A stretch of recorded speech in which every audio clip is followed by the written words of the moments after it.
Voilà, bonjour à toi. Moi, c'est Lulus depuis le Japon. Bienvenue dans cette nouvelle capsule de commande en R. Aujourd'hui, je me propose de t'emmener un peu plus en profondeur dans la manipulation des vecteurs. Je vais d'abord te montrer dans un premier temps comment est-ce qu'on fait un tirage simple et un tirage avec remise dans R. Et après, je vais revenir un peu sur la méthode de création des matrices. Et par la fin, je vais te montrer comment est-ce qu'on identifie les éléments dans une matrice. Alors, sans plus tarder, entrons dans le studio. Voilà, comme on le sait déjà, je le rappelle, hein. Non, je le rappelle toujours, hein, il faut coder avec moi. Quand je suis en train de coder, il faut le faire avec moi. Ça va te permettre de te prendre la main. Donc, si je veux créer un ensemble de nombres consécutifs de 1 à 12, je fais 1, 2.12. Et puis, quand j'exécute, regarde, ça fait 1, 2, 3, 4, 5, 6 jusqu'à 12. Ça, on le savait déjà. Ou bien.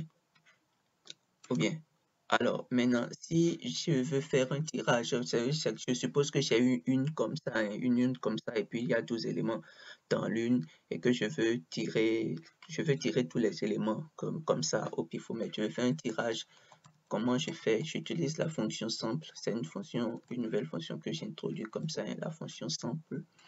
Et puis, enfin, c'est de l'anglais sample qui veut dire faire un tirage. On est d'accord? Et donc, regarde, ici, il me dit quand j'ai tiré dans l'une avec les 12 poules, le premier élément que j'ai tiré, c'est 9. Le deuxième élément que j'ai tiré, c'est 5. Et le dernier élément que j'ai tiré, c'était la boule 10.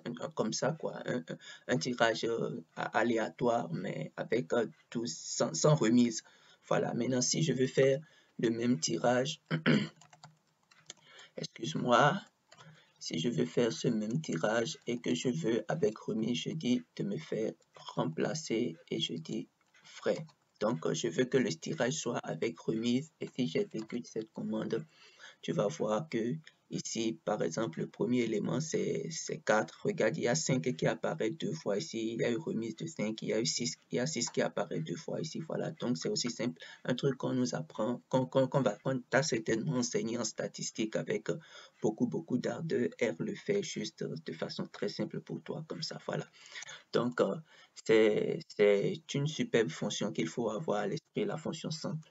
Voilà, je vais créer un seed. Je te montre ce que ça veut dire tout à l'heure et je crée un élément. Je vais appeler, je vais dire comme ça, pardon. Voilà,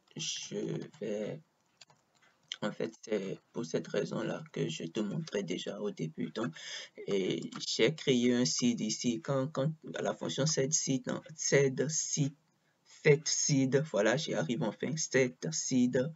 Enfin, c'est une fonction qui nous permet de pouvoir reproduire les éléments. Donc, quand par exemple, je vais créer un tirage aléatoire, tu es d'accord que à chaque fois que je fais un tirage, ce que j'aurai sera différent. Donc, pour avoir quelque chose qui sera le même à chaque fois que je le fais, je mets un seed. C'est aussi simple que ça. Hein? Tu mets à l'intérieur du seed ce que tu veux. Tu aurais pu mettre 123, mais ce qu'il faut garder, c'est qu'à chaque fois que tu refais le seed, il faut que ce soit le même nombre pour que tu puisses avoir le même rendu. On est d'accord? Et puis, je mets le tirage dedans comme ça, et puis je lui dis de me faire sortir ce qui est à l'intérieur. Donc voilà, ça fait 4, 5, 6, ainsi de suite. Donc si je fais par exemple setSeed, j'exécute et puis je refais cette même ligne, tu vois, ce qui va sortir, c'est la même chose. Ça ne va pas changer.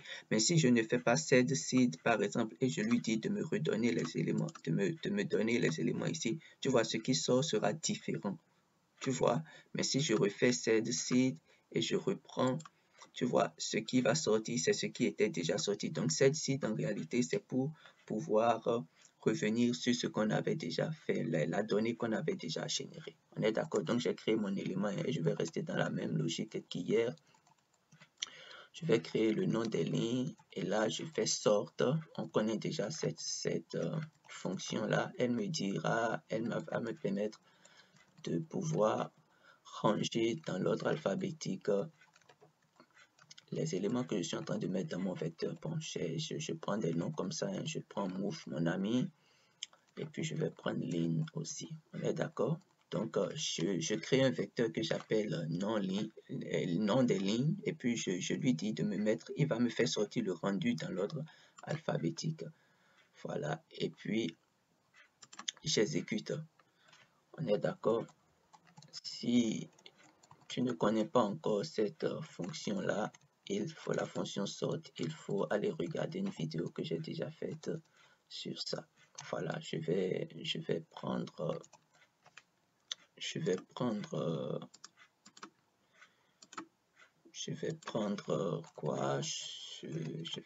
Je vais prendre chemise. Pardon. Je prends chemise, je prends veste.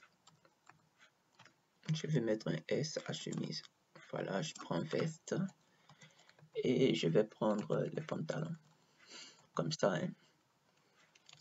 Et j'exécute. On est d'accord? Donc, j'ai créé les éléments, j'ai créé la ligne, j'ai créé la colonne. J'ai mis sorte pour que les éléments que j'ai mis dans les vecteurs là puissent être dans l'ordre alphabétique. Donc, il va me les ranger dans l'ordre alphabétique. Bon, maintenant, je vais créer une matrice que je vais appeler gentleman.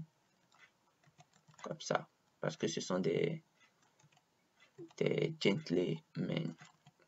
Ok, je l'appelle gentleman et puis le processus c'est le même. Je crée ma matrice, je mets les éléments dedans. Ce que j'ai appelé élément, tu pourrais bien l'appeler n'importe quoi d'autre. Hein? N'importe quoi d'autre. Donc, je veux avoir 4 lignes et je veux 3 colonnes. Ça y est, pour que ça puisse faire 12, je dis by row false. Donc, je veux les éléments en colonne et je dis team name.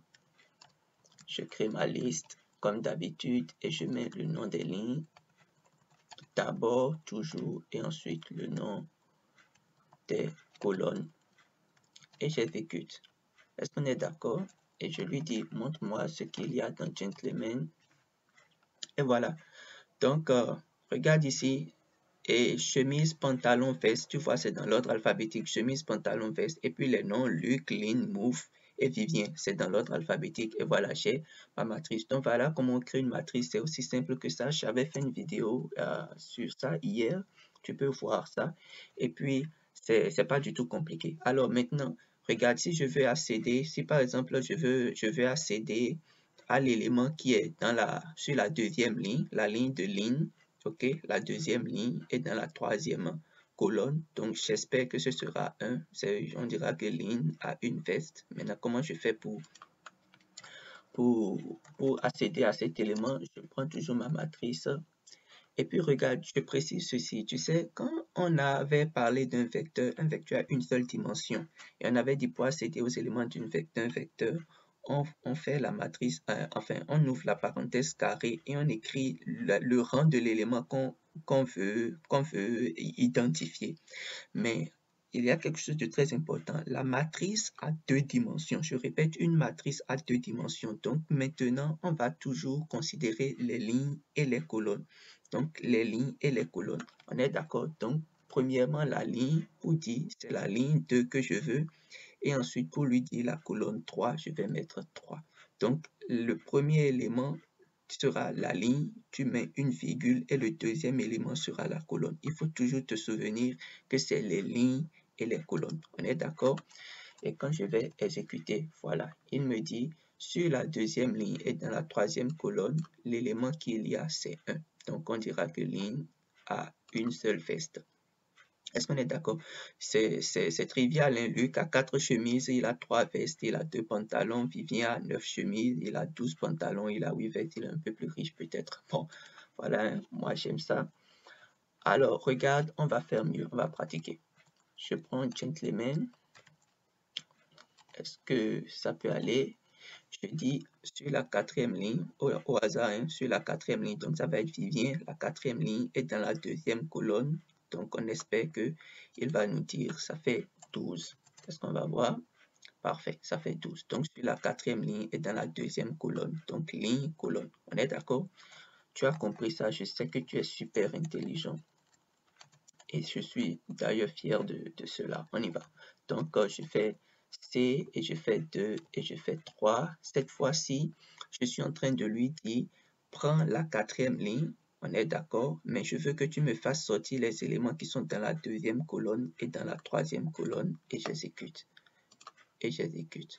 Donc regarde la quatrième ligne, les éléments qui sont dans la deuxième colonne et dans la troisième colonne. Et R nous précise que la deuxième colonne, c'est la colonne de pantalon, la troisième colonne, c'est la colonne de veste. Et puis, il nous fait sortir les éléments 12 et 8. Parfait. Est-ce que ça va?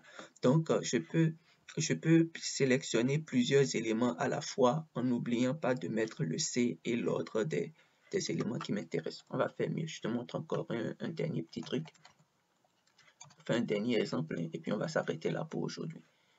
On est d'accord. Donc je dis par exemple, je veux les éléments de la première ligne et de la troisième ligne.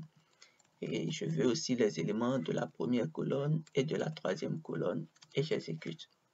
Regarde, elle fait le travail merveilleusement. Les éléments de la première ligne, c'est la ligne de Luc et la troisième ligne, c'est la ligne de Mouf. Donc c'est ce qu'il fait ici, la ligne de Luc et la ligne de Mouf. On est d'accord? Et je veux les éléments de la première colonne, donc la colonne chemise, et de la troisième colonne, la colonne veste, et il me fait le travail. Et puis, créer en réalité une sous-matrice. C'est ce qu'on appelle une sous-matrice. On est d'accord? Donc, c'est notre matrice initiale. Il a pris une partie de la matrice comme je le lui ai spécifié de façon toute simple. Est-ce que ça peut aller? Donc, on va s'arrêter là pour aujourd'hui. Et puis, je crois qu'avec ces éléments, si tu peux prendre tes cas et t'entraîner par toi-même pour prendre la main. Et avec ça, je crois que pour le niveau débutant, tu as les bases qu'il faut pour manipuler les matrices. Bravo, félicitations à toi. Je crois que demain, on va commencer par parler d'une autre forme de structure de données. On va commencer par parler des data frames. On est d'accord? Et puis demain, je vais rentrer en détail et te dire de quoi il s'agit et le faire tout doucement pour que tu puisses bien asseoir les bases. Voilà, c'était le Luce depuis le Japon. Merci d'avoir suivi cette capsule.